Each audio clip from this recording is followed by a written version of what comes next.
Good afternoon, everyone. I want to call today's meeting of the Senate Committee on Legislative Operations and Elections to order. Madam Secretary, please call the roll.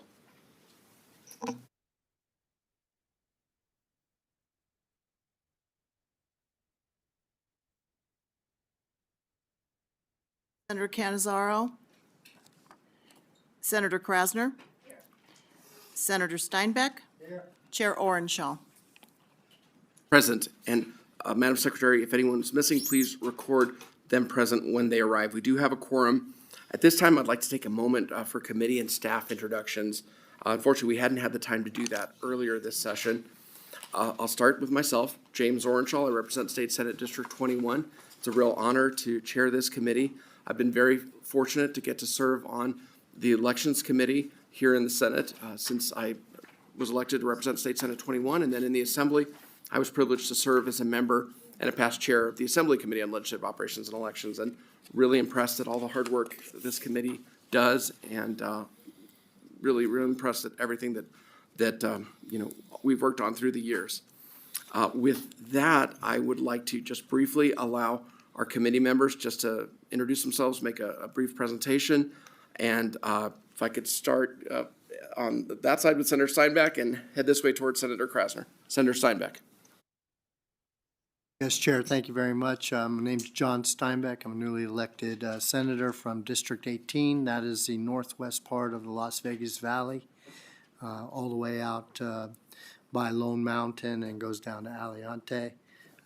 Grateful to be here and excited about what this committee does, and grateful to be a member of the Senate. We look forward to getting to serve with you, Senator Steinbeck. Vice Chair Daley. Thank you, Mr. Chair. My name is Skip Daly. I represent Senate District 13, which is in northern Nevada, completely within Washoe County, parts of Sparks, parts of Reno. Served on the Legislative Operations and Elections Committee every session that I've been here. This is my sixth session with the exception of 2013. Like I say, it's one of the committees that I asked for, and I'm happy to be here and looking forward to doing some good stuff. Thank you, Vice Chair Daley. It's a pleasure to get to serve with you again. And Senator Krasner. Thank you, Chair. I'm Senator Lisa Krasner, proudly representing State Senate District 16. I served 3 sessions in the Nevada State Assembly, and this is my second session in the Nevada State Senate, and my second session serving on legislative operations and elections, and very happy to be here today. Thank you. Thank you very much, Senator Krasner. We're very lucky to have you on the committee, and I had the honor of serving with Senator Krasner and Senator Daley when we were in the Assembly as well, and really a pleasure to get to work with you on this committee here. Next, I'd like to introduce our committee staff. I am very lucky to work with our committee manager, who's also my legislative assistant, Ann Stanley. Ann will be preparing agendas, uploading exhibits to Nellis, interfacing with the front desk and the Secretary of the Senate, and as my legislative assistant, keeping track on me and making sure that I'm staying on top of everything, which sometimes is a chore. This is Ann's 4th legislative session, 3 with me and 1 special session with Majority Leader Cannizzaro, and I'm very lucky that Ann decided to do another tour of duty and work with me this session, so thank you, Ann. Our committee secretaries this session are Barbara Young and Suzanne Efford. They will be attending all of our meetings, preparing minutes, and they will assist us with a variety of tasks as they come up. This is Ms. Young's 3rd session, each with this committee, and this is Ms. Efford's 1st session with this committee, for her 9th session overall. And it's a pleasure to get to work with you here on this committee, Ms. Efford, and Ms. Young, it's a pleasure to get to work with you and appreciate all your hard work through the years on this committee and look forward to working with you this session. Our committee legal counsel is Kelsey Delosier. Ms. Delosier will be providing legal advice and working with me and other committee staff on bill amendments and other matters pursuant to her duties as our deputy legal counsel. Our committee policy analyst is Pepper Sturm. Mr. Sturm will be helping me and the committee with background and research on the potentially complex issues that come before the committee. This is Pepper's 17th legislative session. Last but certainly not least, I would like to recognize all the staff behind the scenes ensuring our committee meetings and the legislature as a whole running smoothly, from the audiovisual and public hearings AVH unit, the information technology services, to our janitorial staff, our legislative police. We want to thank all the LCB staff for the hard work they'll be putting in during this session. And I definitely want to take my hat off to all the staff members and everyone here, everyone who works behind the scenes. Thank you for making this committee work. I know sometimes we have very long hearings and, challenging issues, and we really appreciate all your hard work to make this committee go and be able to do its work. With that, I'm going to go to a few housekeeping matters. The committee meetings will begin promptly at 3:30 on Tuesdays and Thursdays. If anyone's running late, please let me or my staff know as early as possible, or if you need to be excused. If you have to leave a meeting, please let me or my staff know if you have to leave and when you'll return. Committee members, we do ask everyone to be courteous to each other, to witnesses, to members of the public. We want to create an atmosphere of professionalism and respect. We expect the same from everyone attending the hearing. Please be sure to mute laptops and cell phones so that they don't interfere with any of our recording. The public is advised that during meetings, legislators and staff are using laptops to view bills and exhibits, and this is not a sign of inattention or disrespect. Please note that we will be requiring everyone to submit exhibits in an electronic format the day before the meeting. A few reminders about testifying before the committee. Please sign in at the table by the door near the sign-in sheet. You will find a list of committee procedures that will help guide you during the hearing and explain our expectations for testimony. Give the committee secretary your business card if you have one prior to testifying. Even if you are not testifying, you may want to sign in so there is a record for the committee of who is interested in a particular bill in case the committee needs to contact you later. If you do have handouts for the committee, you'll be asked to provide 20 hard copies to the committee secretary for use by the public. In the interest of time, we are going to skip over the policy brief from Mr. Sturm and get to that at another hearing.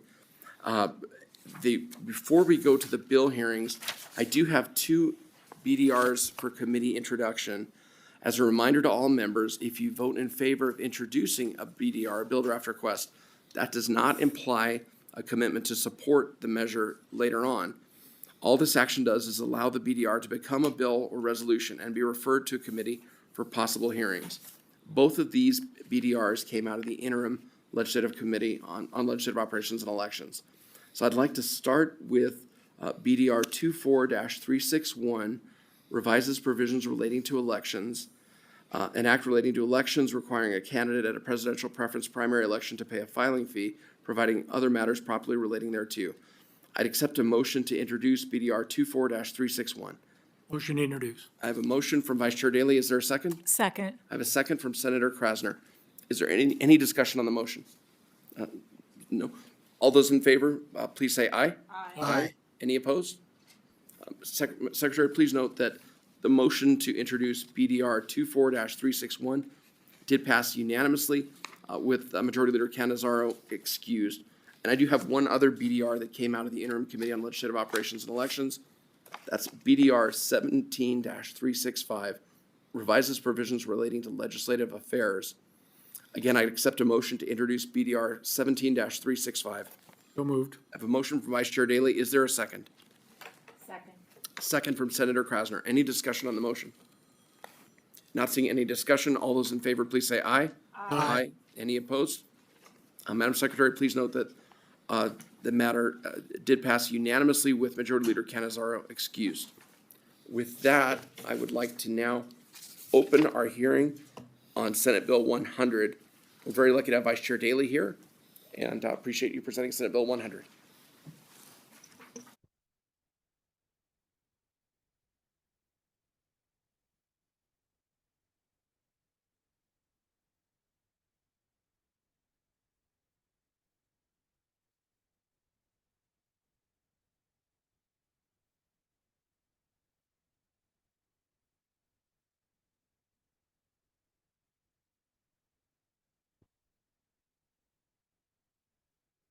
Thank you, Mr. Chair, members of the committee. For the record, my name is Skip Daly, representing Senate District 13. I'm here to present Senate Bill 100. So let me just get started before I walk through the bill with a few things. So the intent behind this proposal is to ensure that elections in Nevada run properly, fairly, and timely as provided by state law. That's what we want to make sure that we're following the state law. So in order to make sure that happens, people that have the duty to administer the election process must be held accountable. What this bill does is to establish a process to be followed for those responsible for the proper running of our elections, and a backup procedure if the election process is not proceeding as required by state law. Recently, in my home county, Washoe County, we had 2 instances where the county was at risk of not timely processing the necessary steps to complete the 2024 election. First, Washoe County nearly failed to timely hire a printer, simple as it would sound, to print the sample ballots. So they would arrive before the mail ballots. They had a hitch. They said, we wanted a local printer, all of these things. So they nearly missed the deadline. Then the county failed to timely canvass the results of the primary election, resulting in litigation until the county commission reconsidered their failure and later canvassed the primary election results. Having experienced these near misses, this bill is intended to create a fail-safe procedure if any public officer or other person fails to timely perform their election duties. I wanted to point out that it is already a crime for a public officer or other person to willfully neglect or hinder the purpose of election law, but there is not an efficient, effective, and timely process for making sure that any such neglect or hindrances don't disrupt or delay the election process. This bill will put in that fail-safe, at least that's what we're trying to do. The bill establishes that fail-safe procedure. I do have an amendment. You guys should have a copy of it. I anticipate that there will be additional amendments with some people that I've talked to and various things, and a few things that always come up. I know there'll be people in testimony today, and I'll work as hard as I can to address as many of those as I can and get a clean bill that comes back. So now I'll walk you through the bill. So Section 1, subsection 1 requires a person responsible for running an election to report to the Secretary of State and Attorney General if they will not be able to perform by the deadline established any of the duties necessary to carry out the election. Now, the purpose of the notice is to, so everybody will know, tell the Secretary of State if you're having an issue. Hopefully the Secretary of State can come in and say, what's the issue? How can we help? Get you back on track, et cetera. Or if somebody is behind and says, well, I just won't send the notice, that'll create a red flag to the Secretary of State to know I got a problem and go and ask them, how can I help to get you back on track? So that they know if there's a problem, they can hopefully get it corrected. Section 2 of Section 1 allows the Secretary of State to take action as may be necessary to ensure that the election is properly and timely administered. That would include, under the proposed amendment, relieving, so I'm taking out the part where they would have to go to court and seek that, just for the Secretary of State on the original deal. The court takes too long. If someone wants to try to get an injunction later, they can do that, but we have to keep things moving. So it's just that the secretaries would be able to relieve the public officer or other person from their duties in taking over those processes to ensure the election proceeds as provided by state law. One of the other proposals we talked about was saying that they don't have to take over everything from there on. They can just help them with that one step, et cetera. This subsection also allows the Secretary of State to charge the county, and under the amendment, it makes it clear that the SOS is entitled to recover any cost. The proposed amendment also allows the SOS to sue to recover the costs if there's not cooperation. So hopefully that will be an additional deterrent if the county or the public officer, whoever's responsible, is going to get a bill, which isn't going to be as cheap as they could do it themselves. So they'll make sure that they're following and timely and completing their duties as required. Subsection 3 of Section 1 allows the Attorney General to seek court approval to relieve the SOS, the Secretary of State, if they fail to take the necessary action to ensure that the election is properly and timely administered. Subsection 4 of Section 1 allows any registered voter to request the court to appoint a special master to administer the election as provided by state law if both the Secretary of State and the AG fail to take the necessary action to ensure that the election is properly and timely administered. Trying to have redundancies in the fail-safe, I think will never get passed, at least I hope, the Secretary of State. But if the Secretary of State, for whatever reason, just decided, nah, I don't like the way it's going and I'm not going to do that, so I'm not going to enforce the state laws as enacted by the legislature, that's when it would fall into the Attorney General. If the Attorney General and the Secretary of State, then you would ask the court to appoint a special master. I doubt it'll ever get to that. If you look at the proposed amendment, it adds a new subsection 5 to section 1, clarifying that the Attorney General or Special Master, as applicable, have the same rights as the Secretary of State to recover any costs incurred to administer the election if that ever became necessary. The renumbered subsection 5, now subsection 6, under the amendment allows the Secretary of State to by regulation to establish and outline the steps and deadlines required to efficiently and timely administer the election. So we need to have something in place so that everybody knows they have to meet the timeline. Hopefully we can get that done in a reasonable time frame so everybody knows what they have to do. For the general statewide elections, we have quite a bit of time before the election of November 2026. But for off-year elections, there may be a little less time, and we may not actually get some of that in place, and we'll have to hope it runs efficiently. So that will be the heart of the bill, giving them the time frame so they know what they're expected of them and when. That will shape, inform the election process so that everyone knows what is expected of them as they carry out their election duties. And again, I keep calling it a duty. They have a requirement. It's already a violation of state law to neglect your duties, to perform your duties in such a manner that it hinders the actual election. In other words, you can't delay and just say, I'm going to take my sweet time, or I'm just not going to do it, or I'm thinking about it.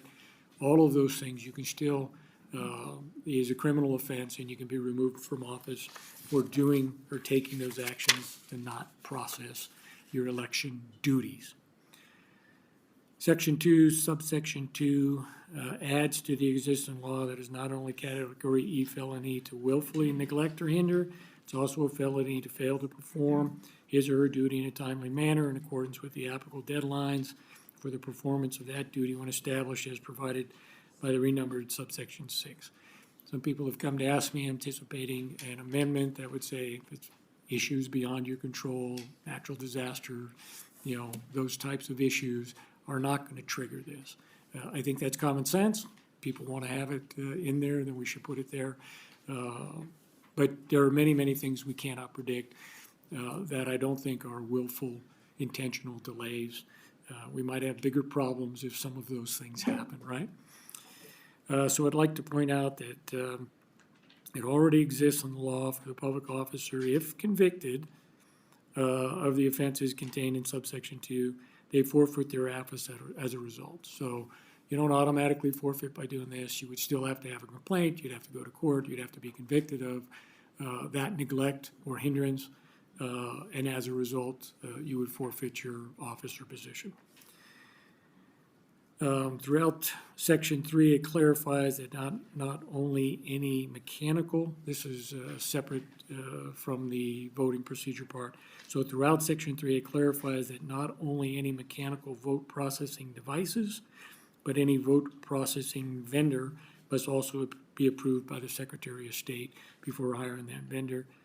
Subsection 10 of section 3 defines what a vendor is. And then section 4 is the effective date, which is July 1 of 2025. With that, Mr. Chair, I'm happy to answer any questions that the committee might have. Thank you very much, Senator Daley. I guess one question I have, you mentioned that there was an issue where the ballots, they didn't have an adequate printer to print those ballots. How close did you feel your county came to not being able to get those ballots printed? It was relatively close. As you know, they have to go through a purchasing, sorry, Skip Daly again for the record, Mr. Chair. you have to go through a purchasing process to hire a vendor, you have to advertise, so there's a lot of other procedures that you have to do. And they went through all of that. And they got through and they picked a vendor, or they had a recommendation from staff on which vendor to use.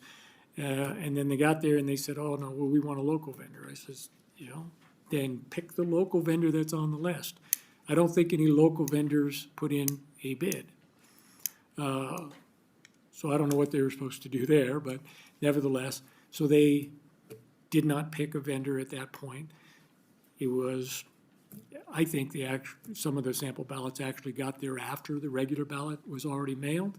It was a very close, tight time frame. People were confused over it because they didn't take that action when it was right there in front of them. And those are the types of things that, you got a deadline to do this stuff. If you want to have a local printer, make sure you're telling your staff to get as many bids or solicit a bid from a local printer. And if the local printer is competitive, hire him. If he's not competitive, you can make that decision to hire that local printer at a higher rate.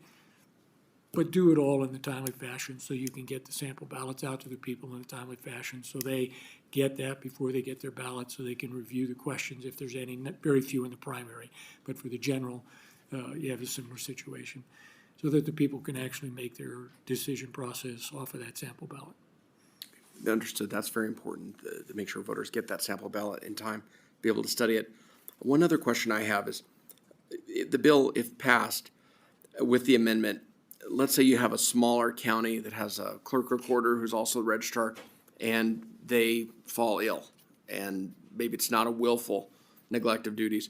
Would there still be an opportunity for assistance from, let's say, the Secretary of State or the Attorney General to assist them with making sure the election, all the work is done? Or would this not contemplate that kind of situation? This bill would just contemplate that willful neglect of the duties. Skip Daly again for the record. No, I believe it would contemplate it. It's trying to cover all of the bases. Whether or not it's willful is a separate question. If they sent in the notice that says, hey, we're on track, we're gonna meet this, they can call up the Secretary of State and ask for help. My understanding is that the Secretary of State's office is there for that exact purpose and wants to help them with every fashion they can. If the person was sick, as you say, and there was this issue and they did not get the notice because this person was out, that would be the red flag for the Secretary of State to then come and say, well, what's going on? What's the problem?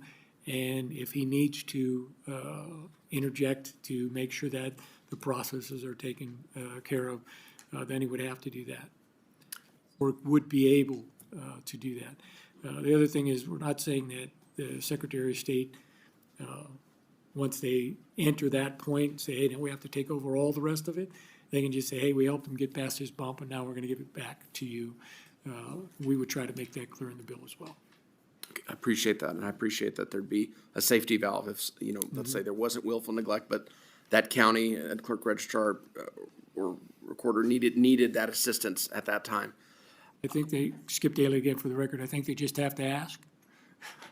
Perfect, thank you. And then if the Secretary of State won't do it, go to the AG, we'll get to the help. And then there'd be the option of going to court if neither of those constitutional officers are willing to jump in.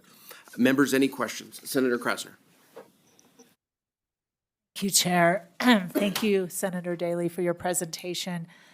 I appreciate what you're trying to do, but I have received dozens of emails from the voters and my constituents expressing concerns and opposition to the bill.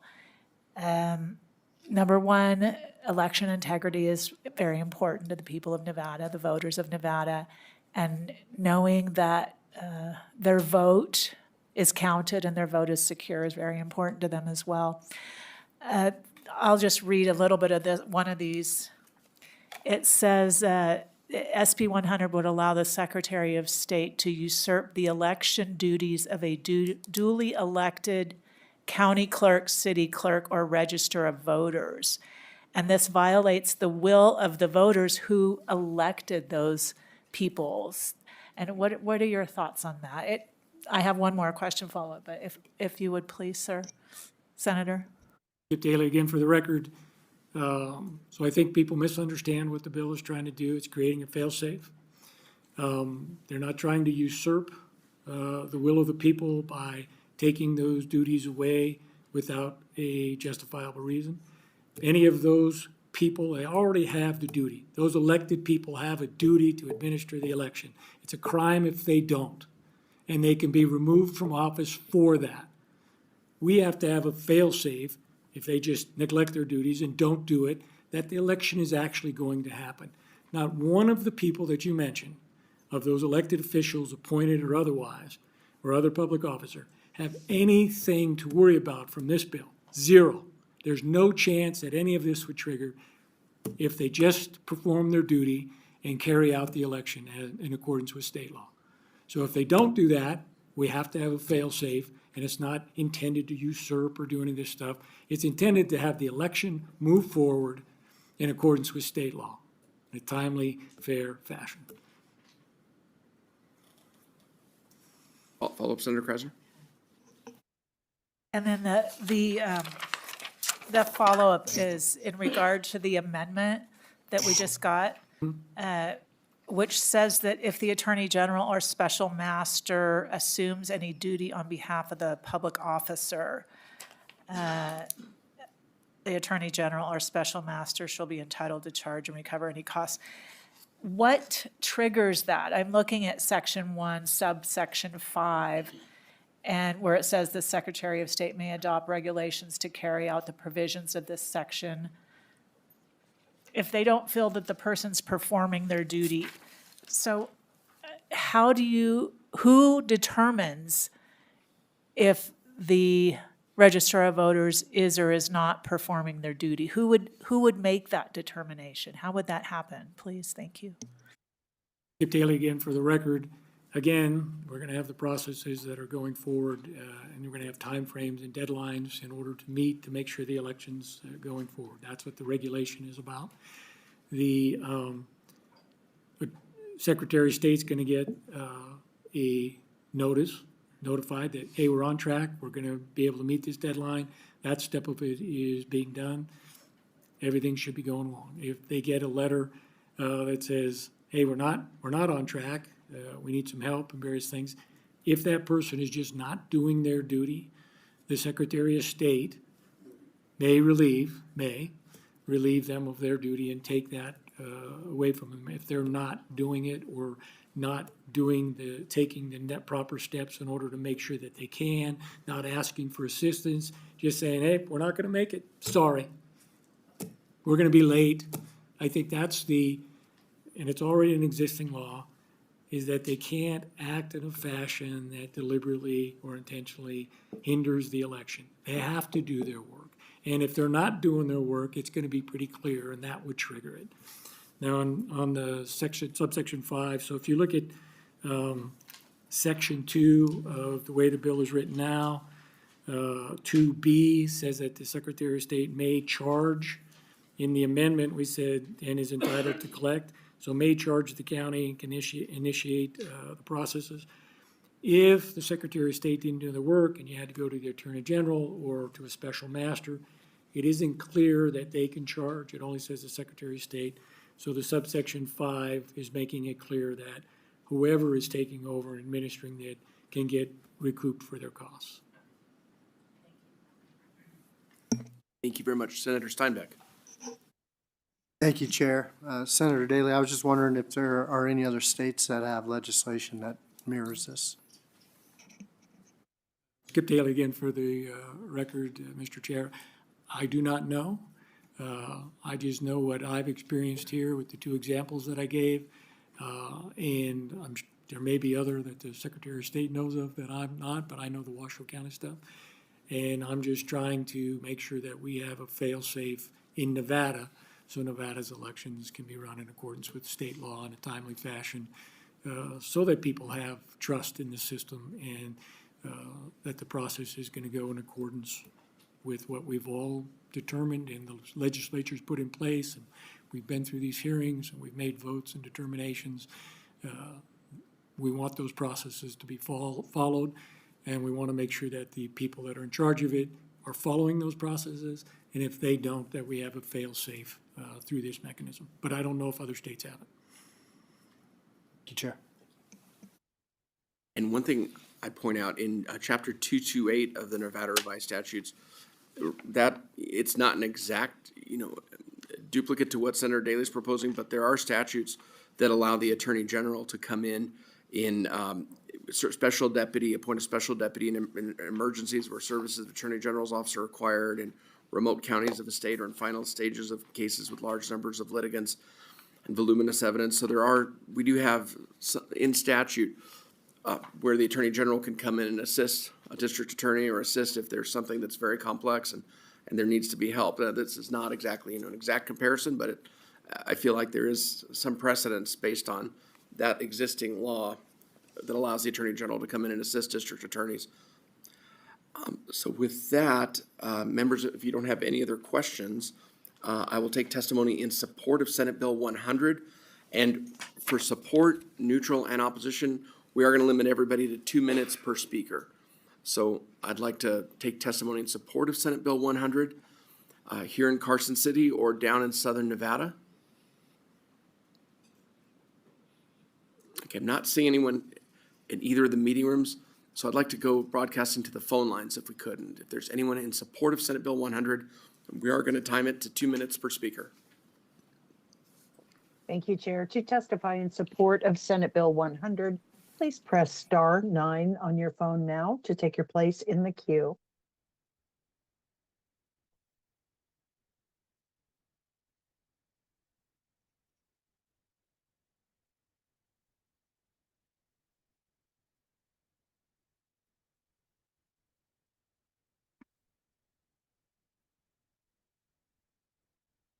Caller, you're unmuted. Please proceed.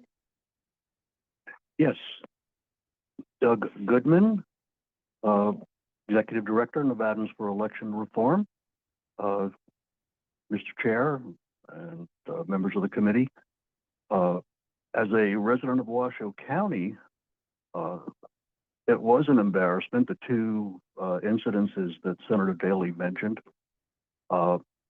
Also, with the excessive turnover in the position of registrar of voters here in Washoe County, it made it even more critical. And as Senator Krasner pointed out, we are in a time when election administration is critical. And so I think this bill brought by Senator Daley, I think, is critical. I think it will provide the fail-safe that he mentions, and fully support the bill and thank Senator Daley for bringing it.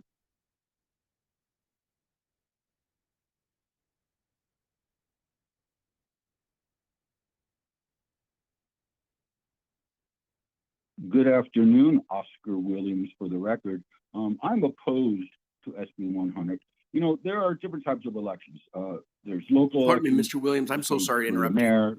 Mr. Williams, I'm so sorry to interrupt you. We're in support right now. We are going to take opposition testimony in just a little bit. Do you mind either hanging Okay, on I've or never calling seen back? you guys do that before. I apologize. No, I apologize. Okay, I'm thank not you. sure if you might be in the wrong I'll do queue, but if you could hang on, we're going to get to opposition. that. No, I just didn't understand. Thank you. Okay, I'll hold for opposition. Thank you, sir. Sorry. Thank you, Mr. Williams. Chair, there are no additional callers in support at this time. Thank you very much.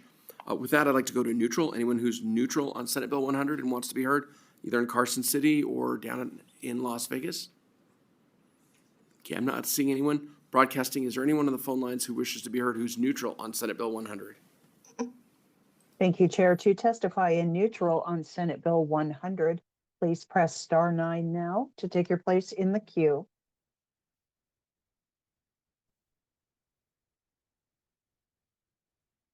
Chair, there are no callers in neutral at this time. Thank you very much. I'd like to now go to opposition, if we could start here in Carson City. And again, we're going to limit it to 2 minutes per speaker. And then we'll try to go see if there's anyone in Las Vegas, and then we'll go to the phone lines. So anyone who's opposed to Senate Bill 100 who wants to be heard. Thank you, Chair Orenshaw, members of the Senate Committee on Legislative Operations and Elections. My name is Vincent Guthrow. The last name is spelled G-U-T-H-R-E-A-U. And I serve as the executive director of the Nevada Association of Counties, or NACO, and we're the statewide association that represents all of Nevada's counties. My comments will be brief. We had an opportunity to meet with the sponsor, and he's indicated he's open to softening some of the languages he mentioned during his testimony. But most of our concerns and opposition from our members centers around some of the ambiguity in the bill, mostly around timely manner. And as we believe there already exists in statute sort of numerous deadlines for our local elections officials. Further, in our opinion, the Category E felony piece, which carries a 1-year minimum prison sentence, and the monetary penalties as well, we view those as a little bit excessive. Additional ambiguity around how the bill is defining election official, where I'm a little bit wondering if it means you canvass. Does that make you an elections official? Is it just for our clerks or register of voters in our urban counties? And I think if you're going to have Category E felonies, we just need some confirmation around that language. You'll hear from Clark County later as they address some of the concerns, as our register of voters are actually county employees in those urban counties. And in we believe in our rural counties where the clerks are elected and they do serve as the elections officials, that the public has an opportunity, I think, in multiple opportunities to make sure that their elections are ran sufficiently. And we think there's an existing process to address malfeasance. Lastly, I'll just say that we appreciate the senator's intent and what he's looking to accomplish, and we look forward to working with him on a solution. So thank you for your time, and thank you for the opportunity to provide testimony. Thank you very much. Good afternoon. Please state your name and please proceed. Hello, thank you, Chair Ornshaw and members of the committee. My name is Ashley Kennedy, representing Clark County. My first name is spelled Ashley, and my last name is spelled Kennedy. And I want to echo the comments made by NACO and also thank the bill sponsor for meeting with myself and for NACO, even just today, about some of our concerns. I think where for Clark County, our registrar is an appointed county employee that is appointed by our Board of County Commissioners and serves at the will of our board. There are approximately about 250 state laws, federal laws, and regulations that dictate timelines of how we have to perform an election. I think many of those timelines you all are pretty familiar with, as far as when sample ballots need to be mailed, and subsequent mail ballots, when vote centers need to be identified. But we also, some of those timelines include various plans to address procedures for opening and closing polls, the security of ballots, how we handle mail ballots during an emergency, how to accommodate observers. There are deadlines on when election board officers need to be appointed, when system tests are required, when operating systems need to be certified. I can go on. There are so many timelines that exist of what we need to do. And so I think from our position, we really are, we want clear parameters on what constitutes not performing your job timely, especially if it risks our registrar of being subject to a felony or the option for a state official to remove a county employee from doing their job. Thank you, and we look forward to working with the bill sponsor. Thank you very much. Please state your name for the record and proceed, sir. Thank you. Alan Munson, just a citizen of Washoe County, residence in Sparks, and I appreciate Senator Daley's concerns to try to speed up the process, but I do oppose this bill because I think it, overall, it just gives too much power to the Secretary of State. There's some questions. It concerns, I was in Washoe County when the Board of Commissioners was concerned and was shown that there was voting irregularities, and there were a lot of people who the rolls needed to be cleaned up, and it was shown that the evidence of that, and so they wanted to delay the process, but they were threatened with a lawsuit, and so they stopped that process. So I think having less of a these penalties seem to be pretty strict, imprisonment and that sort of thing. And anyways, so clarifying the fail-safe process needs to be clarified. And there are, in other words, if there's a delay, how come, why, and don't fire the person, the people who are responsible for who, in Washoe County, the registrar of voters was relieved of her position. She got a lawsuit saying that she was fine, but she was told that she wasn't fine. She was relieved, and just because she was trying to clean up the rolls. So anyways, so there's issues, and the bill needs to, cover that. So I thank you very much for, I thank you for what you do and for listening. And I thank, Senator Daley for what he's trying to do. But these are concerns. Thank you very much. Thank you. Whoever would like to go next, please state your name for the record and proceed. Good afternoon, Chair Orenshaw, members of the committee. My name is Jim DeGraffenreid. That's JimDeGraffenreid. I am Nevada's Republican National Committee man. We had submitted written testimony on this, which I think you all will have access to. I had just a couple of additional points to make today as well. I heard that there was an opinion that there was a deadline that was almost missed in Washoe County with the printing of sample ballots. The deadline, however, was in fact met. And so it seemed to me like the people who were involved in that had their eye on the deadline and knew what they were doing. There was comment about the commissioners not canvassing the vote appropriately. The commissioners do have a duty to ensure that the vote is accurate. And I don't know that it's our place to decide what their duty is or if it's appropriate. In both cases, whether it's clerks or commissioners, the voters should have the ultimate authority over whether they continue to do their jobs. Shouldn't come down to the Secretary of State or the court system to necessarily remove them from their positions. In general, I know our clerks do an excellent job throughout the state, our clerks and registrars. Anything that happens that is slowing them down generally comes from either legislative or regulatory mandates, and I think that they generally do a very good job with that, so I almost feel like we're approaching this from the wrong end. I'm also concerned finally about the section where the voters, any registered voter can initiate the process.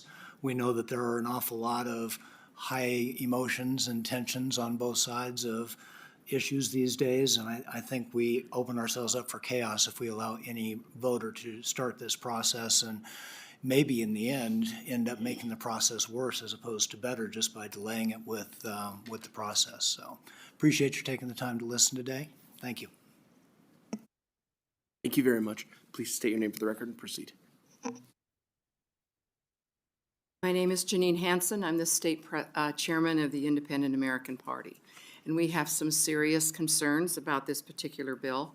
One of my concerns is that in section 1, line 14, it says that if they fail to carry out their duty in a timely manner, it doesn't have to be willful. If they just have problems, they can't get it printed or whatever, then they can be charged with these different things. I think there's a real problem if he's trying to straighten up the rolls.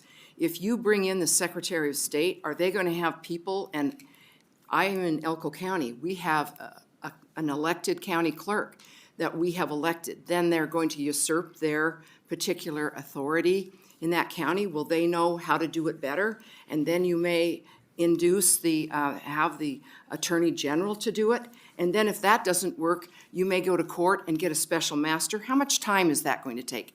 That isn't going to help us reach those deadlines quicker. It's going to expand the time that we need for taking care of the elections. I have significant concerns about that. I think this also interferes with and is an anti-democratic process, because not only were these people, most of them, the county clerks, elected locally, but they were appointed by their county commissioner or whoever, and that's where the power should lie.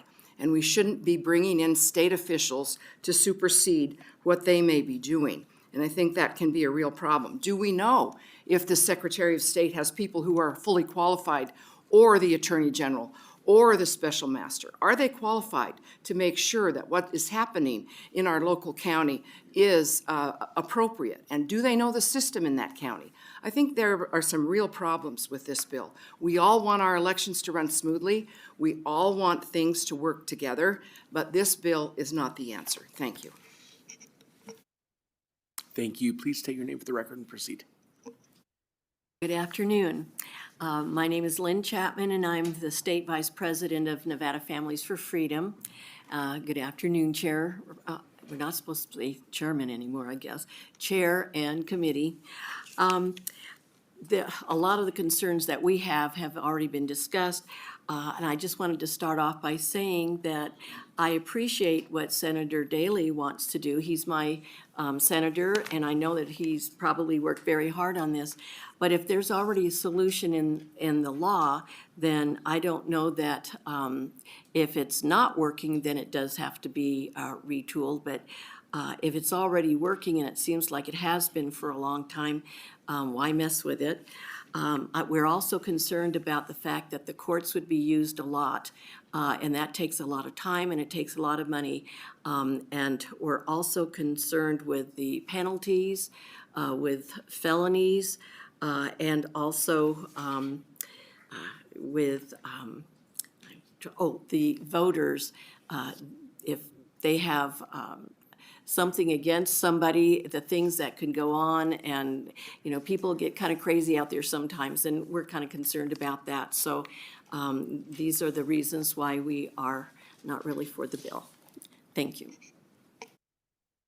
Thank you very much for your testimony. Please state your name for the record and proceed, sir. I'm Sean Meehan, and I'm testifying on behalf of myself. I appreciate Senator Daley stating that we all want smooth elections, and I think that is his intent behind this. And I think we need to consider this in the context of the recent turmoil in Washoe County. I remember being very confused following the situation closely, and I couldn't figure out one thing from another what was actually going on with the clerk up there. Obviously, they got it done. Sounded like it was a little bit turbulent, but they got it done. A basic of parliamentary principles in codifying things is you don't codify rare events. There's general broad principles in place in the law and in the legal system that can handle things like this. To me, this seems like a hammer looking for a nail. The sponsor said existing law already covers much of this. I believe that's true, and I believe the law can get involved if needed. Is certification a concern? We've seen around the country in various elections that officials have been pressured to put their signature on certifications. I believe there's a serious violation of constitutional principle to the sovereignty of elected officials being ordered by courts and the law to do things when they might have a legitimate process concern that needs to be addressed. Again, the legal system can inject itself if needed. Senator Daley, in answering Senator Krasner, said a very important thing. I listened closely. He said the intent of the bill is not to take power from the counties. It does. Perhaps state law or administrative code instead could simply state that a county must have a qualified, trained deputy ready to step in and have that ready to go to be called on if necessary. Thank you very much, Mr. Chairman. Thank you. Please state your name for the record and proceed.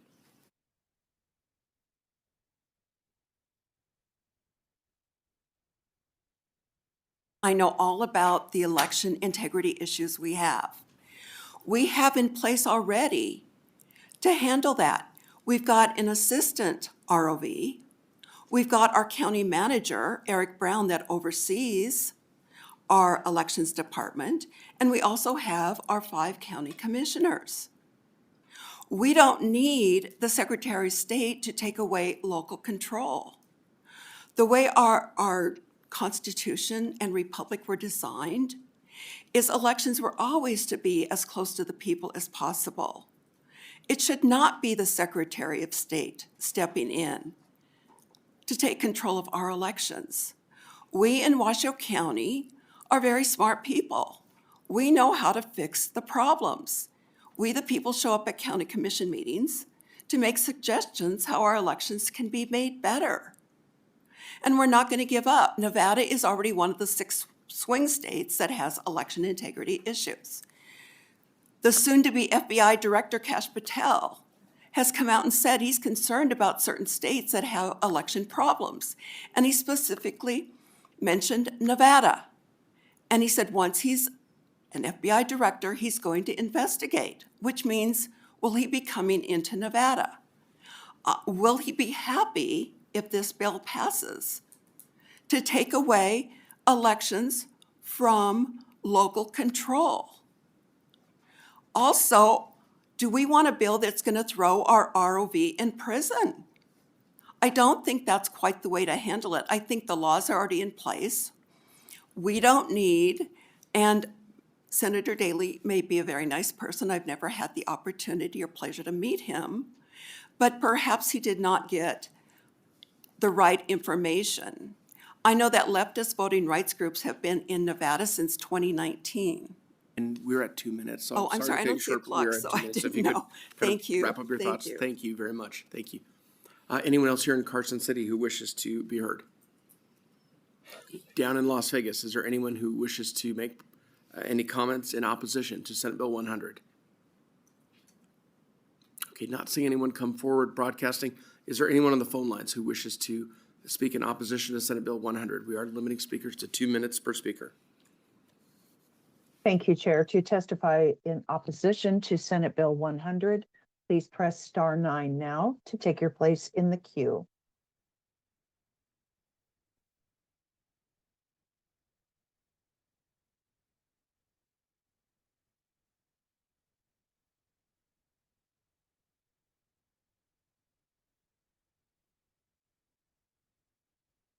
Caller, please press *6 to unmute.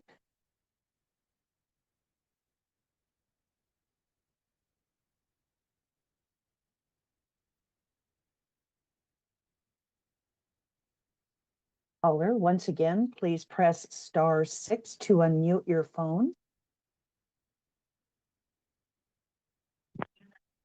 You're unmuted, please Hello. proceed. Yes, hello. My name is Michael Ryan, Michael, last name Ryan. I'm a longtime resident of Nevada and a Marine Corps veteran. Please vote no on Senate Bill 100, which allows the Secretary of State to usurp the election duties of a duly elected county clerk or a duly elected or appointed city clerk or register of voters.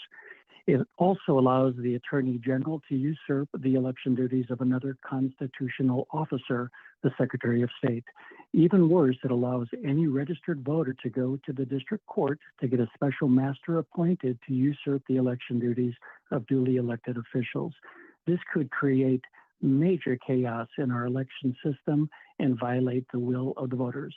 Again, please vote no on Senate Bill 100. Thank you very much.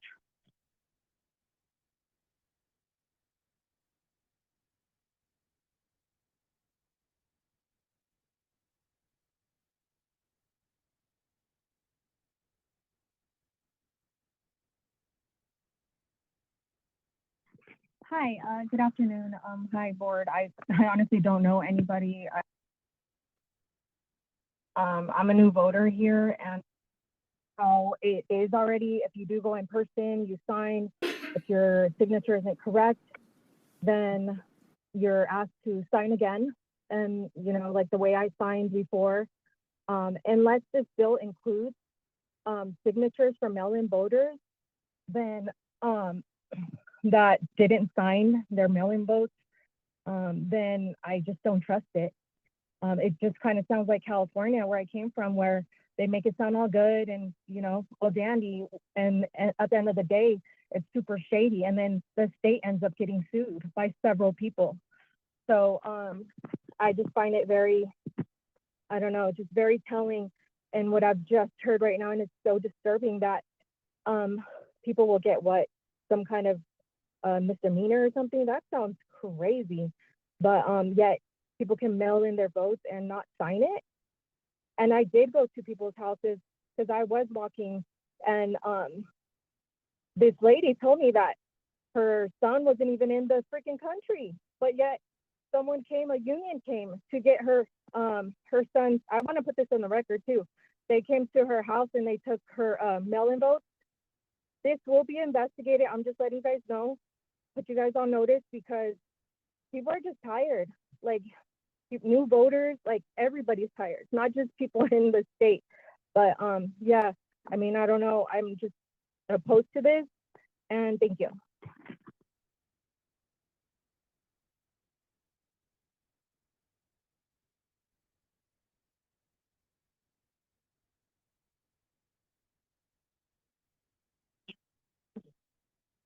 Good afternoon. My name is Ellen Gifford.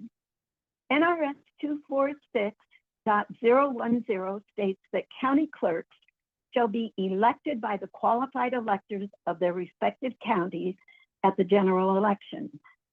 Among their duties are appointing deputies, being ex officio clerk of the Board of County Commissioners, and also clerk of the district court of their county.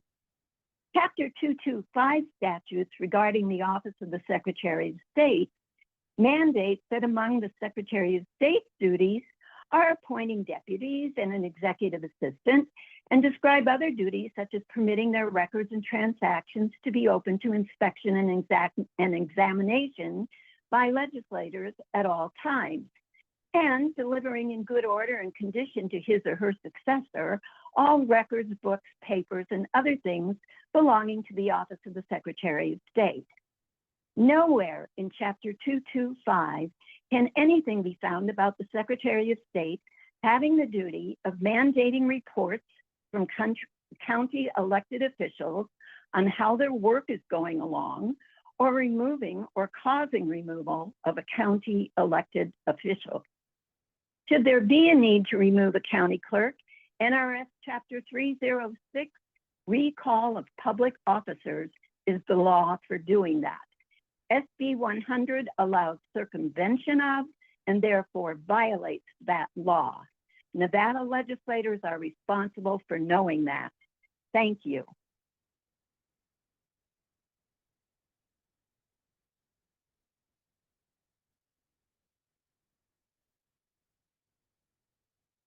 Good afternoon, Oscar Williams. I apologize for speaking out of turn before.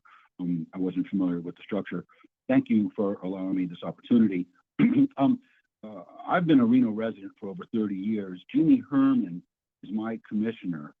I speak now as one of her constituents. Do you know she's 82 years old? The Nevada Constitution provides in Article 4, Section 20, the legislature shall not pass local or special laws in any of the following enumerated cases. That is to say, regulating county and township business, regulating the election of county and township officers, providing for opening and conducting elections of state, county, and township officers, and designating the places of elections. A city council race or a school board trustee race, the state has no authority to intervene in local matters covered by Article 4, Section 20 of the Constitution. Moreover, SB 100 is an end run around Nevada Supreme Court and U.S. Supreme Court rulings for the Nevada Commission on Ethics versus Kerrigan. Kerrigan spelled Carrigan. I encourage you to familiarize yourself with this case. I will cite it, 564 United States Supreme Court 117 from 2011. There's a long, lengthy history here from petitions to the Nevada Commission on Ethics by Mr. Kerrigan, State Court, Nevada Supreme Court, U.S. Court, took years, competing lawsuits, long history. And it comes down to this. The court ruled that a public official's vote is protected speech. Whether it's a zoning matter or a certification of the canvass of a recount of a local election like school board trustee, which happened in June, July, it's protected speech. Now, SB 100 would do away with that. And I think SB 100 is going to fail in court when it's contested because of that. It violates the constitutional rights of counties, and it undercuts the Nevada Supreme Court and U.S. Supreme Court rulings for Nevada Commission on Ethics versus Kerrigan. Jeannie Herman, my county commissioner, Pardon me, sir. right now. Excuse me, we are at 2 minutes, so I need you to kind of wrap everything up. We're at 2 minutes, sir. Well, that's it. I encourage you guys to vote no on SB 100. It's more of the Secretary of State's encroachment of his powers. Thank you very much. Thank you very much. Chair, there are no additional callers in opposition at this time. Okay, thank you. With that, we're going to go into a brief recess. We're having some technical difficulties with our connection to Las Vegas, so I have to ask everyone for their patience, and we're going to just go into a brief recess.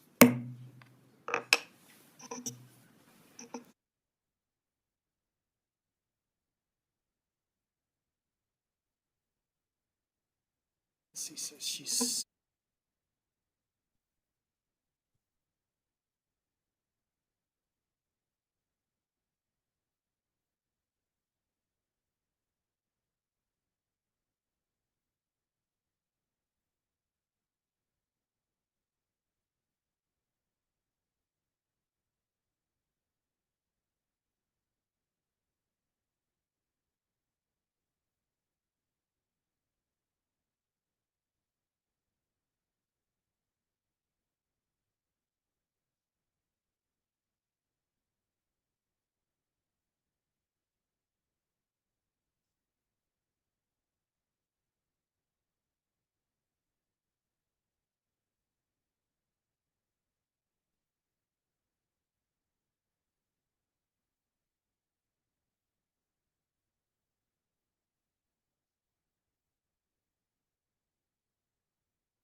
I'd like to call the meeting back to order. Thanks everyone for their patience. I think we've resolved the technical problem that we were having.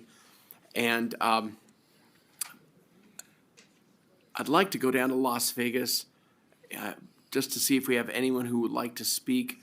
I'll start with opposition, then I'll try to go back through neutral and support. We were having a technical problem down, but now we have that resolved with Las Vegas. So anyone in Las Vegas, please, I'm taking opposition testimony right now. So please state your name for the record and proceed. We are limiting it to 2 minutes per speaker. Good afternoon, Chair Orenshaw and committee members. My name is Dr. Luann Holmes. I'm here representing the City of Las Vegas and also the Nevada Municipal Clerks Association. I have 25 years experience working in municipal elections, and for the last 11 years, I've been the city clerk of the City of Las Vegas. One of the things that I would like to be very succinct, I've given you a written testimony. You should all have it. If you don't have it, I'd be happy to send it up to you. But I'm going to read off a very succinct statement of what our position is. SB 11 presents a well-intentioned effort to enhance election integrity and accountability, but overextends its enforcement mechanism. By criminalizing untimely performance of election results, the bill risks disproportionately penalizing election workers for bureaucratic delays beyond their control. Additionally, the intervention powers given to the Secretary of State and the Attorney General create the potential for political interference in county election administration and will violate city charters in city election administration. The bill also imposes financial and administrative burdens on both the state and local governments, which could create inefficiencies rather than improve election security. While safeguarding election systems and timely execution is critical, the bill's punitive measures and ambiguous standards could hinder rather than enhance the electoral process.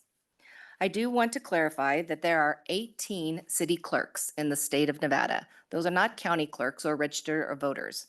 Of the 18 city clerks, there is only one that is elected. 17 of those city clerks are appointed, and the responsibilities for elections are not only stated in the state statutes similar to the counties, 293C, but also 293C. And many of the cities that are considered chartered cities actually have those responsibilities identified in their city charters. We welcome the opportunity to work with with Senator Daley. We understand that the bill aims to improve our election integrity, but we really do think its strict punitive approach and broad intervention of powers presents a significant risk. By We are at 2 refining- minutes. Ms. Holmes, I wonder if you could bring it to Absolutely. closing. Thank By you. refining the bill's definition, adjusting penalties, and ensuring independent oversight, it could be more effective in strengthening election administration without unintended negative consequences. Thank you. Thank you. Please state your name for the record and proceed. Good afternoon, Mr. Chair, members of the committee, and Senator Daley. Thank you for allowing me this opportunity to speak and to address SB 100. My name is Jackie Rogers, and I am the city clerk for the city of North Las Vegas, and I have served in that capacity for 3.5 years. We all agree that election integrity and a smooth election process are of high priority. And to that effort, I am considerate of Senator Daley's intent to improve that process. However, I stand in opposition to SB 100 for a number of reasons. For purposes of time, I'll address one portion. I'd like to emphasize that the city clerk wears many hats, and elections is only one. There's agenda management, records management, bid openings, and so forth and so on. As stated in the bill, if the city clerk is removed for untimely election processes, inappropriate election processes, or whatever the SOS would deem inappropriate, there is a large void left because the SOS, the Secretary of State, would only be taking over the election portion of the city clerk's responsibilities. The other duties and responsibilities remain unmanned. And this causes an issue for the municipality as well as a possible fiscal impact. So I'd like the board to take that into consideration And with that, I will leave with you with this note that I am again thankful to be here and look forward to your reply. Thank you. Thank you very much. Whoever else would like to speak, please state your name for the record and proceed.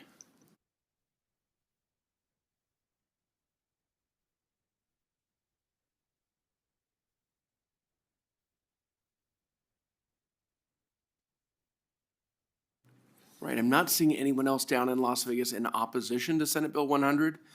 And due to our technical difficulties, we might have missed anyone in neutral or support. Is there anyone in neutral who wishes to be heard on Senate Bill 100? Is there anyone in support of Senate Bill 100 who wishes to be heard down in Las Vegas?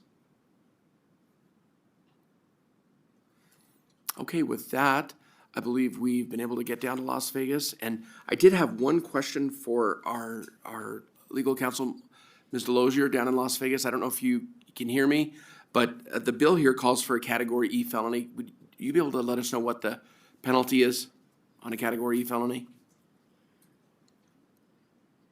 Kelsey Delosier for the record. Give me 1 second, and yes, I can pull that up for you. Thank you.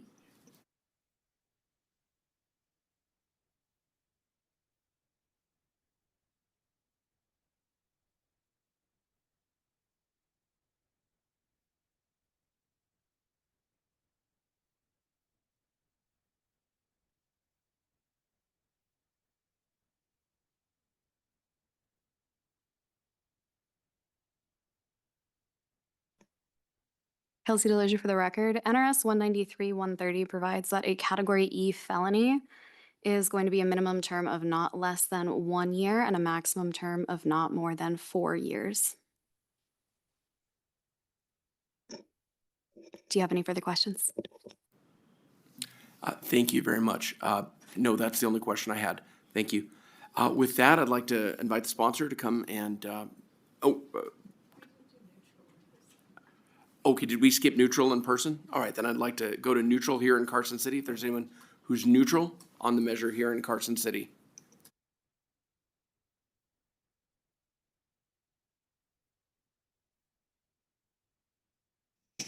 Thank you, Chair Orenshaw. For the record, my name is Emily Prasad Zamora. That's spelled PERSAUD-ZAMORA, and I'm the Executive Director of Silver State Voices, testifying in neutral on behalf of the Let Nevadans Vote Coalition. We applaud Senator Daley's attempt to continuously being an election hero. But for us, we love Section 3, but have issues with Section 1 and 2, and look forward to being able to work with the Senator to see how we can make this bill happen. Thank you. I also just wanted to say I'm neutral on 102 as well. Thank you. Okay, thank you. And that, I just want to make sure broadcasting, in case there's anyone neutral on the phone lines, I want to make sure we didn't miss them. Broadcasting, is there anyone who wishes to be heard who's neutral on Senate Bill 100? Thank you, Chair. To testify in neutral on Senate Bill 100, please press *9 now to take your place in the queue.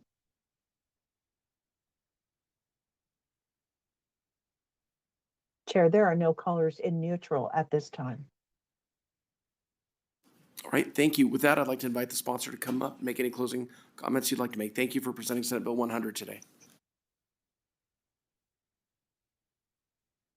Thank you, Mr. Chair. Again, Skip Daly for the record. And the English language is the most precise language in the world, and we can be more precise. That's fine.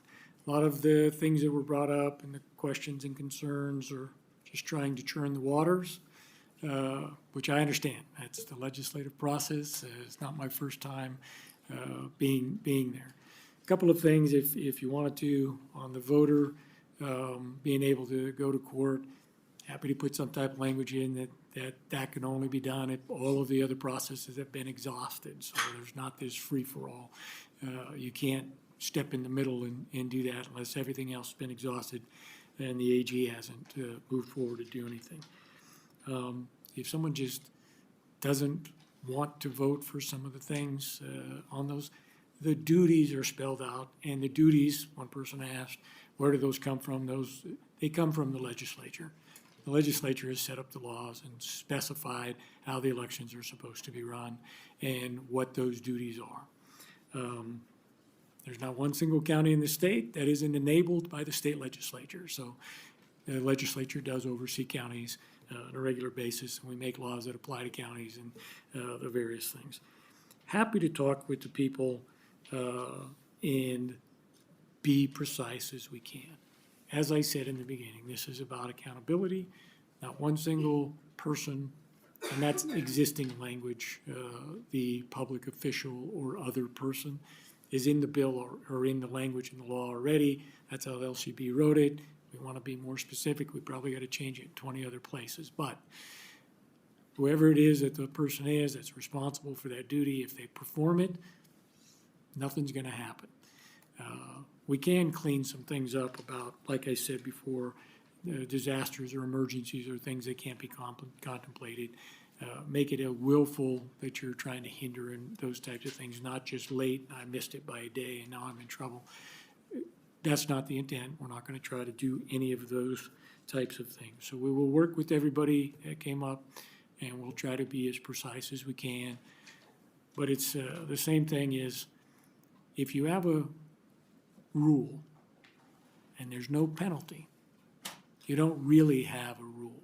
If you're in the NFL and it says it's against the rules to hold, and they throw the flag and they said, hey, you were holding, and they didn't march off 10 yards for a penalty, the rule wouldn't be worth much. So all we're saying is you have these rules, you have these duties, carry them out. And if you don't, we're going to try to have fail-safe to make sure that, number one, the public, the people that want the elections to run fairly and smoothly, et cetera, that that process is protected, and we'll deal with the rest of it later. You have the court system. If someone wants to challenge what the count was, various things, there's a process, go to court. And if you pay attention, and I've seen in other states, I believe it was, might have been North Carolina, where they went all the way through the election, they challenged the vote, and the court went back and said, hey, there's enough stuff here, and they made them run the election again. Those things can happen, that's the process, not to try to delay it ahead of time. And so we'll work to make it as precise as we can, unless you have any more questions. Thank you for hearing the bill. Thank you very much for presenting Senate Bill 100. No other questions? Thank you very much, Senator Daly. With that, I'll close the hearing on Senate Bill 100. And I'd like to now open the hearing on Senate Bill 102. Thank you for doing a doubleheader for us today, Senator Daly. Appreciate you presenting both your bills today.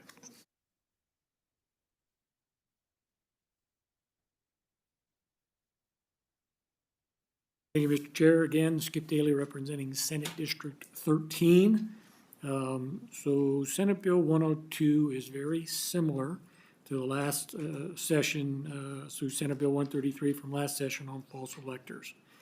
There are, however, several adjustments from the previous version, and I will quickly explain those changes before I walk through the bill.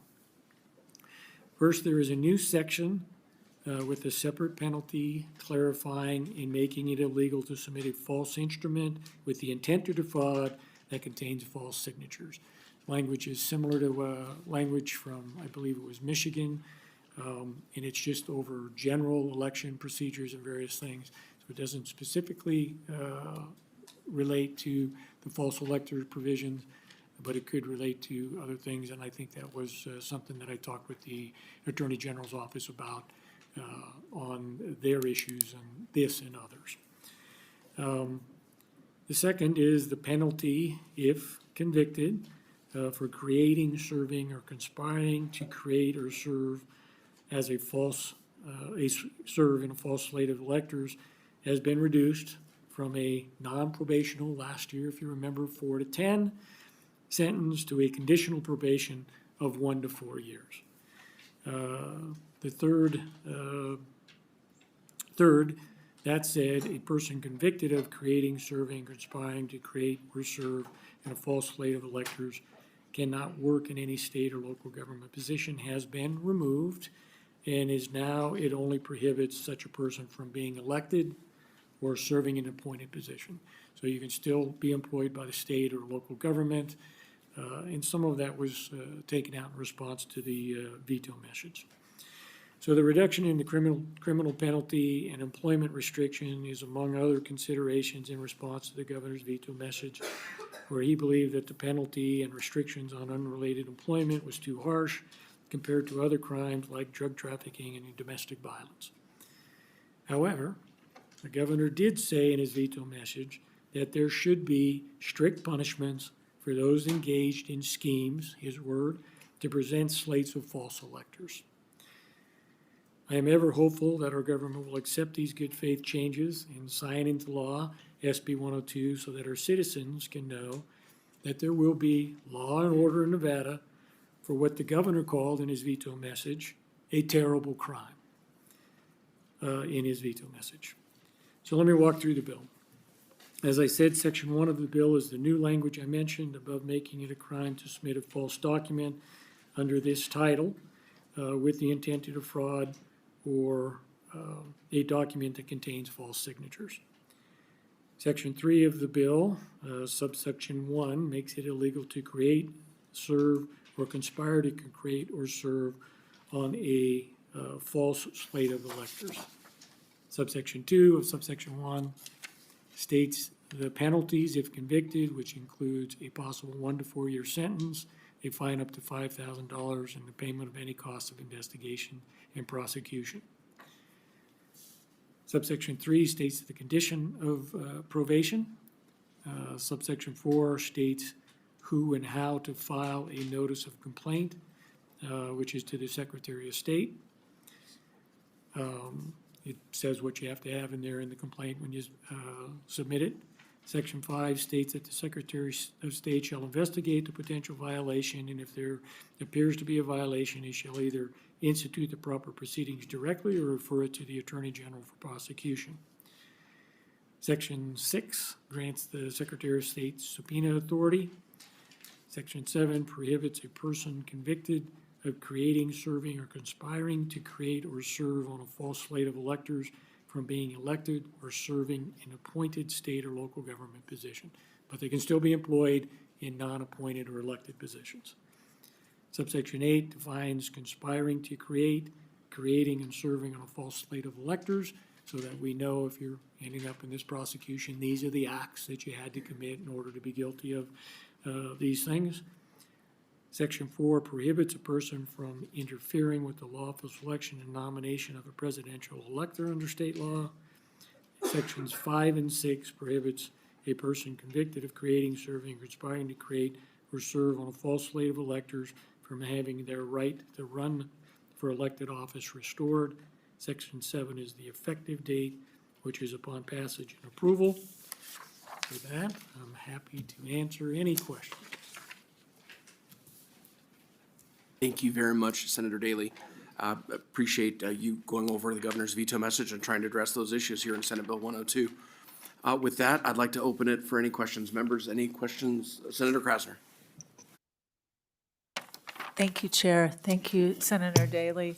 I have one question about where we're in Section 3.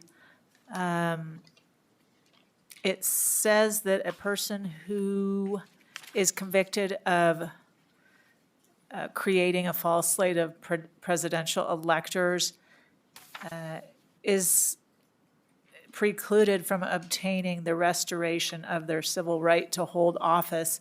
Can you tell me of any other penalty anywhere in our Constitution or the United States Constitution where somebody is precluded after restoration of rights to hold their civil right to hold public office, please? Skip Daly, for the record, Mr. Chair. Confused by the question.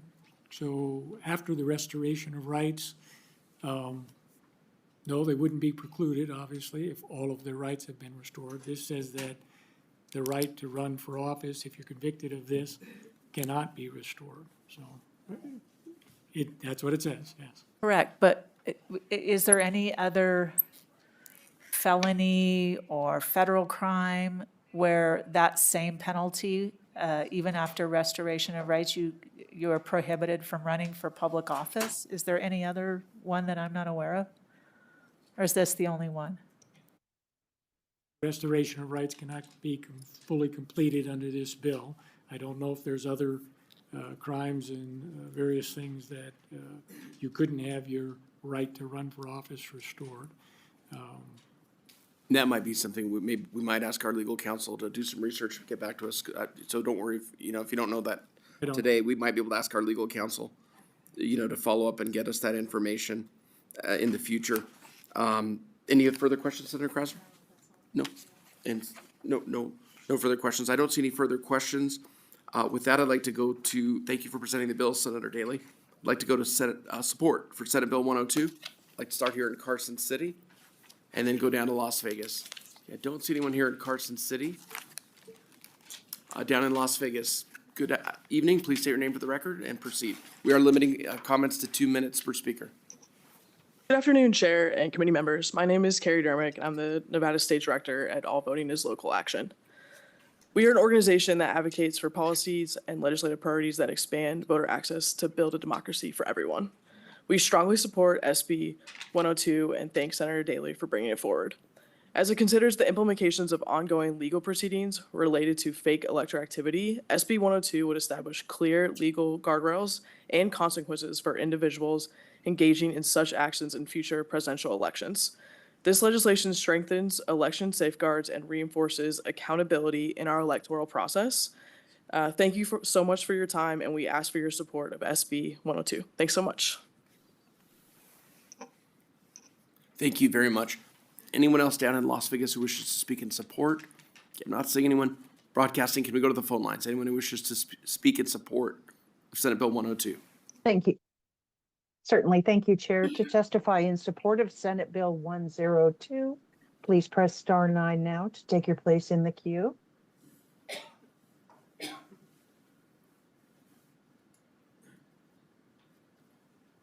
Chair, there are no callers in support at this time.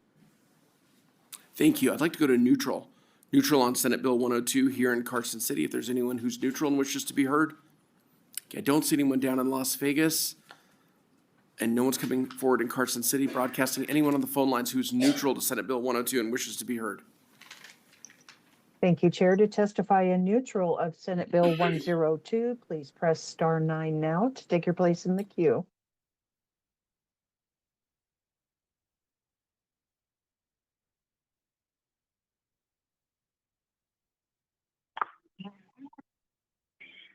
Hi, Chair and the committee. I apologize. I'm actually calling in support. Is it okay if I deliver that testimony? We did call for support earlier, but yes, please go ahead. Please go ahead. Thank you so much. I had a toddler who would not let me get to my phone. For the record, my name is Shelby Swartz. I'm the Executive Director of Battleborn Progress. I'm calling today to express our strong support for SB 102, and we extend our gratitude to Senator Daly for introducing this critical legislation. The 2020 and 2024 election cycles underscored the pervasive threat that mis and disinformation pose to our democratic processes. Our organization confronts these challenges daily, witnessing firsthand how false narratives can erode public trust and sow division. Nevada, unfortunately, found itself entangled in these deceptive campaigns, highlighting the urgent need for robust safeguards that Senator Daly has brought forward. SB 102 represents a significant step toward fortifying our democracy against the corrosive effects of disinformation and bad actors within our democracy. By implementing these measures to ensure the accuracy of information disseminated to the public, we can begin to rebuild trust in our electoral system. Thank you so much. Once again, we are in neutral testimony for Senate Bill 102. If you would like to testify in neutral, please press star 9 now to take your place in the queue.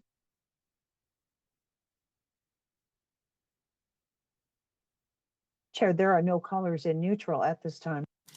Thank you. I'd like to go to opposition now. Anyone opposed to Senate Bill 102 wants to be heard? I'll start here in Carson City.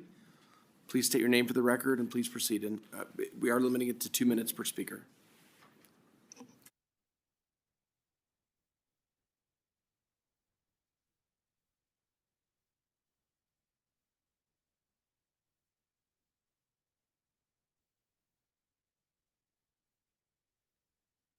Good afternoon, Chairman and committee. My name is Barney Wadley. I'm a registered Republican in Lyon County, and I'm testifying today on behalf of the Nevada Republican Party. We're concerned about this bill because the threat of prosecution could chill future presidential electors from performing their constitutional duties under the 12th Amendment and 3 United States Codes, sections 7 to 9. Because our Constitution mandates that the vote of the Electoral College is held relatively soon after the election, but well in advance of the certification of the vote by Congress, situations can arise where there's a different winner is determined between the Electoral College vote in December and the counting of the votes in January. This is not a partisan issue. In fact, Democratic electors needed to cast electoral votes for John F. Kennedy in 1960 because there was a possibility that the certification of Richard Nixon winning Hawaii was incorrect. Had they not cast their ballots when it was later determined by recount that Kennedy had actually won, it would have been too late and Hawaii would have cast no votes in the 60 election. On the day of the Electoral College vote, the official vote count in Hawaii showed Nixon winning by 141 votes. Hawaii had certified this result in order to comply with the safe harbor deadline under the Electoral Count Act. Fortunately, both Democrat and Republican electors cast their vote on December 19th, 1960. And when Congress counted the electoral votes on January 6th. Pardon me for interrupting you, but we are at 2 minutes. If you could bring your, we're at 2 minutes. If you could bring your comments to a close. Okay. Anyway, the crux of this was the Electoral College, the electors passed their, or voted prior to the January 6, 1961. And this all relates to our 2020. Nevada electoral votes were counted in accordance with the certificate of ascertainment issued by Nevada. So this is basically, and I'll give my testimony to the Secretary, this is basically why we are opposing this bill. Thank you, sir. Thank you so much. Good evening. Please state your name for the record and proceed. Good evening, Mr. Chairman, members of the committee. It's a pleasure to be with you. My name is Janine Hansen, and I'm the state chairman of the Independent American Party. I'm very concerned about the penalties in this bill. They are extraordinary and extreme. They have a category E felony, a D felony, excuse me, a $5,000 penalty, and they have to pay all the money for investigation and prosecution, which could be hundreds of thousands of dollars. In addition, they can never have their rights restored to run or hold for public office, to vote, or to be appointed. This is absolutely extraordinary and extreme. Another issue with this was mentioned in the Hawaii case. This is very similar to what happened in the election in Nevada in 2020. First, in Hawaii, Kennedy was the winner, then Nixon, then Kennedy. Then they had a full recount, and it was determined ultimately, after they had certified their electors, that Kennedy was the winner. And so both sets of electors, the Democrats who were not certified and the Republicans, voted at the Iolani Palace on the same day and sent in their electors. And ultimately, after they had the recount, the judge ordered the recount, the state also rushed a letter to Congress to indicate that there was a new certification. So it was very important that the Democrats who were not certified voted, as well as the Republicans that were certified, and actually they voted for it was for Kennedy that they actually voted for. One other issue is that if SB 102 passes and AGR 6, which is national popular vote, they will be in conflict with one another because national popular vote says that the electors have to vote for the national popular vote winner, who might be different than the popular vote winner in the state of Nevada. So these two issues, and you are dealing with AGR 6 from the last session, this session, if they both pass, they will be in conflict. Thank you, Mr. Chairman. Thank you very much. Please state your name for the record and proceed. Afternoon. No, it's good evening. I'm Lynn Chapman, and I'm State Vice President of Nevada Families for Freedom. SB 102 appears to be a political reaction to events in the 2020 elections.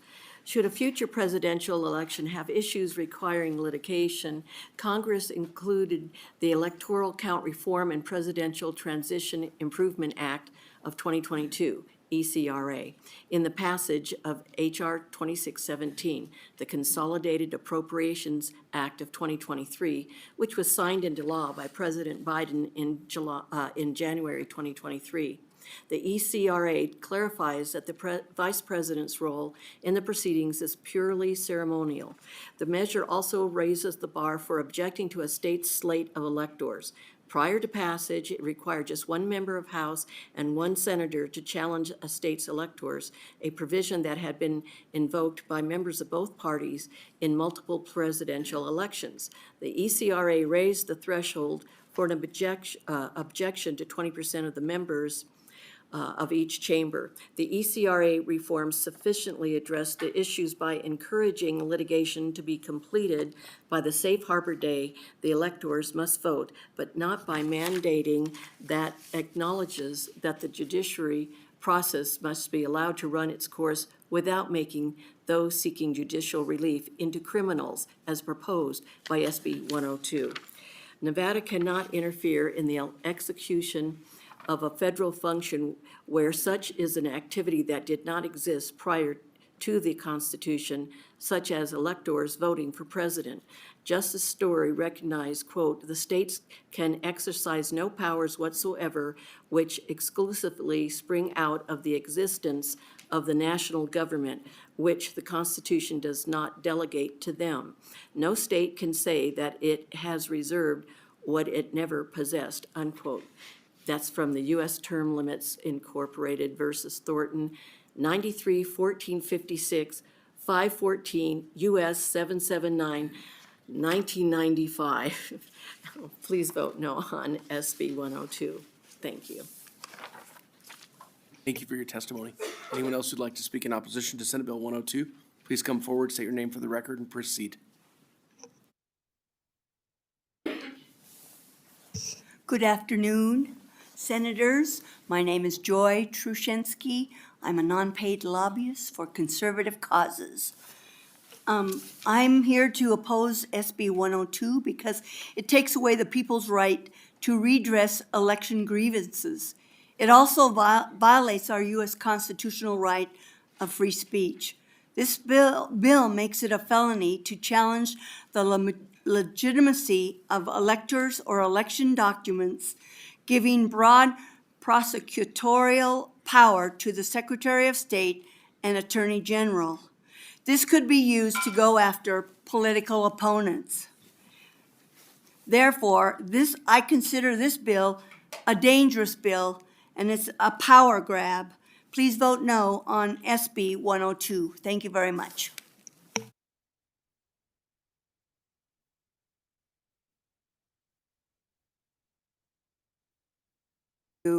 Not to pass it out of committee. What I see happening here is that it's more state control of political parties. That is wrong. There are already laws in place to handle anything that is irregular. We don't need more and more laws on the books. I'm also concerned that the opposition came from All Voting is Local and Battleborn Progressive Group. They're both known to be leftist voting rights groups. Based on research I've done, since 2020, 2019, we've had these leftist voting rights groups from out of state come into Nevada, get these laws passed. They're passed because right now we've got a Democrat-controlled legislature.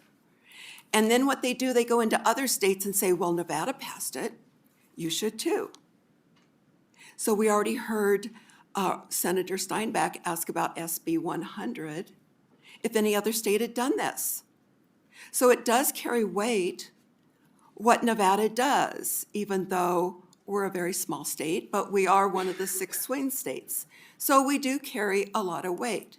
So I would ask you not to pass this encroachment bill and just leave things the way they are and leave it up to the political parties. And if there's a problem, the federal election law can take care of it. Thank you. Thank you. Anyone else in Carson City in opposition to the measure? Okay, I don't see anyone down in Las Vegas, but if there is anyone in Las Vegas, I don't see the camera view, please come forward so you can testify. But not seeing anyone broadcasting, if we can go to opposition. Anyone who wishes to speak in opposition of the measure? Thank you, Chair. To provide testimony in opposition to Senate Bill 102, please press star 9 to take your place in the queue.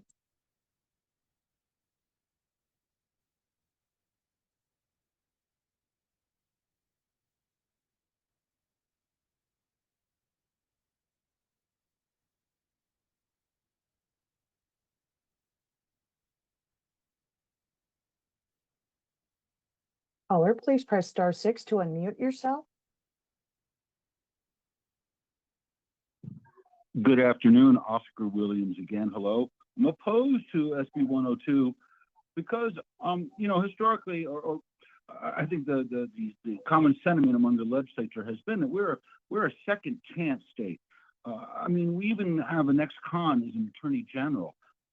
Mr. Chair, you may recall back on August 16, 2024, in a work session of the Joint Interim Standing Committee on Legislative Operations and Elections, there were recommendations made by the Secretary of State.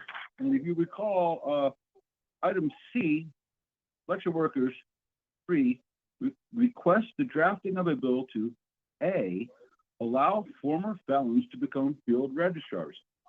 It was recommended by the Secretary of State. Do you recall that, Mr. Chair? I know you can't answer, but I hope that you do. It just seems that the SB 102 is kind of going in the wrong direction.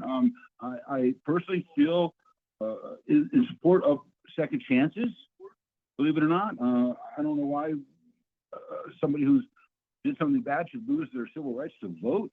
But here, this bill creates a unique situation, carving out a particular class of person, a voter, to forever lose their rights. It's extraordinary at the least, and I hope that you guys do not move it forward. Thank you for your time.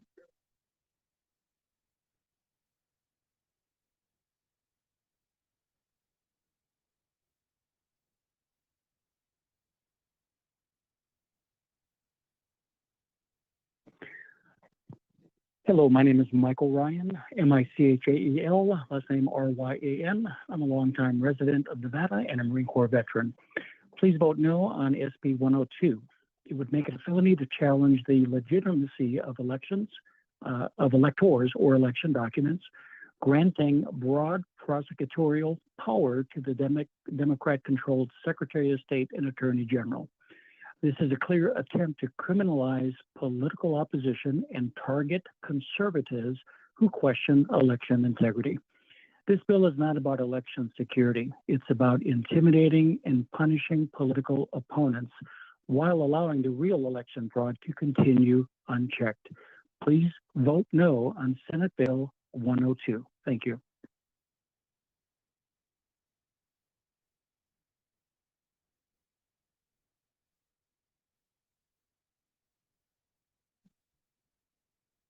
Good afternoon. My name is Iris Stone. I'm a resident of Las Vegas. I am in strong opposition to Senate Bill 102, which represents a dangerous overreach that threatens political participation, due process, and the ability to challenge elections through legal means. While SB 102 claims to address election integrity, It instead creates new felony charges for actions that are already illegal, opening the door to selective prosecution and politically motivated investigations.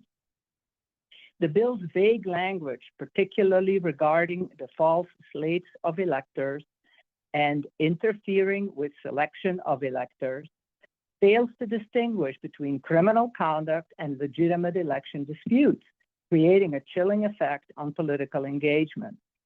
In fact, the term, quote, false slate of electors, unquote, is a misnomer, rendering confusion in this bill.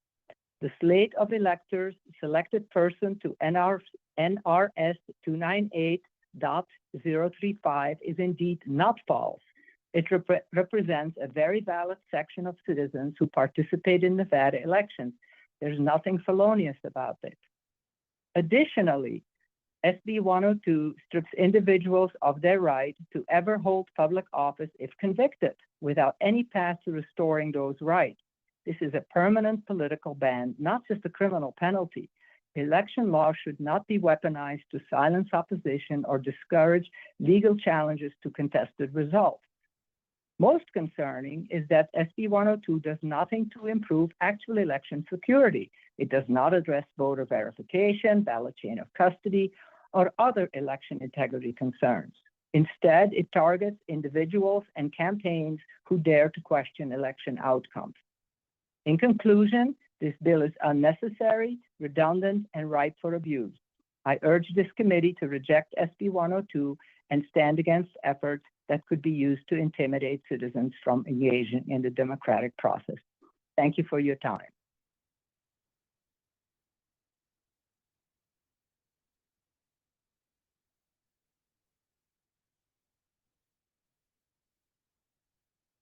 Hello, hopefully you guys can hear me right now. My name is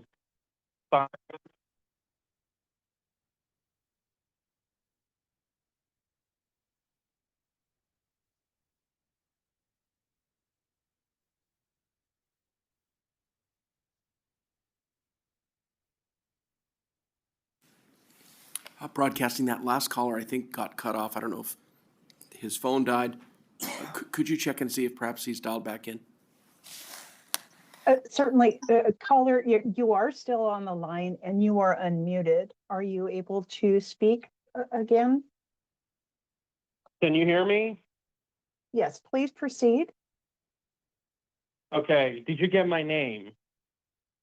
No, sir, please repeat. CYRUSHOJJATY. I'm opposed to this bill. I will ditto the comments, especially from Janine Hansen, and I'm opposed to the previous bills too. Thank you. Chair, there are no additional opposition callers at this time. Thank you very much. And with that, I'd like to invite the sponsor to come up, make any closing comments.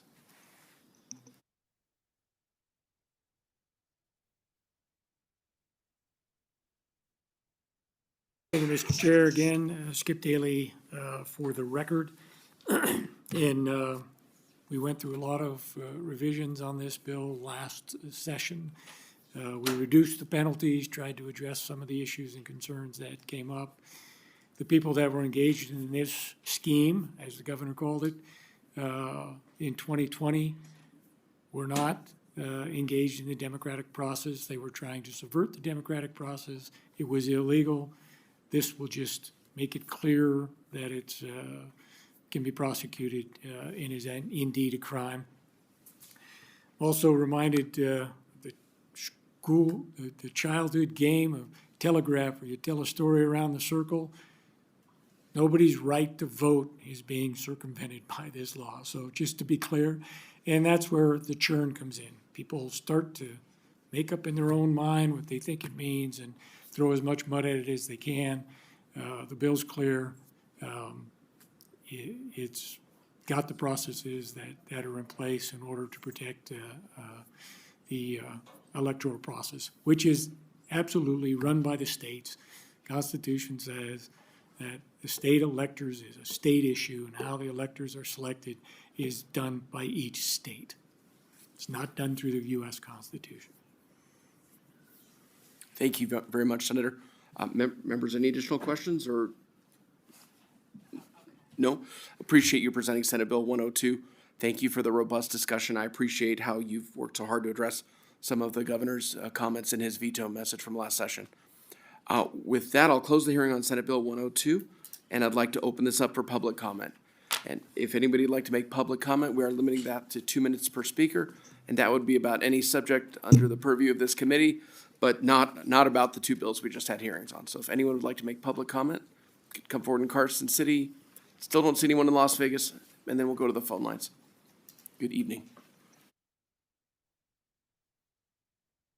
Mr. Chairman, Janine Hansen, I just want to tell you I appreciate the fact that you have posted these ahead of time so we have an opportunity for people to be participating. There's been several hearings this session that have not been posted in advance so that people can participate.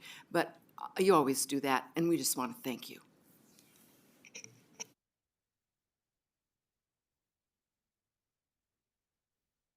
And I don't see anyone else here in Carson City wishing to make public comment. I don't see anyone down in Las Vegas.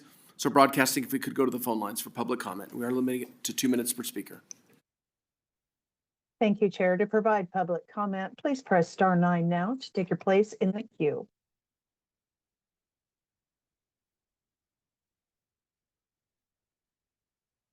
Cyrus Hojati, H-O-J-J-A-T-Y. I'd like to ditto the comments made by the previous speaker. Today I went to the Spring Mountain Library and I printed some color images, and I was just hoping that I could use them for a presentation. I was just wondering, does your camera have a system that can zoom in to the 8.5 by 11 images that I show you, just like we can go in the planning department? Because I want to show you some of these images relating to planning, and maybe that's related to future meetings. So I was just hoping if you guys can, and if you won't, maybe you can adjust some settings. Thank you so much, because words don't do everything. We all know that.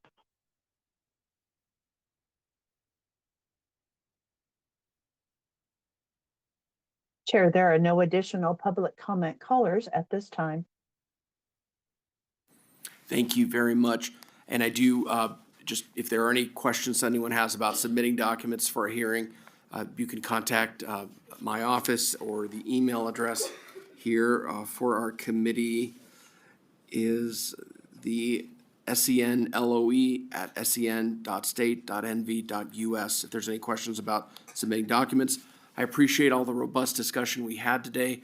I do want to remind everyone that we've had strong statements from our current Secretary of State, a registered Democrat, our past Secretary of State, a registered Republican, that we have not had any widespread evidence of voter fraud here in Nevada. I know there were many statements with concerns about that made by some of the callers. And again, I just want to reiterate that both a Democratic Secretary of State, a Republican Secretary of State have both made that comment that there's not been any widespread evidence of any widespread voter fraud here in Nevada. With that, I appreciate Senator Daley for the hearing. I appreciate everyone's civility towards each other. And with that, we're adjourned.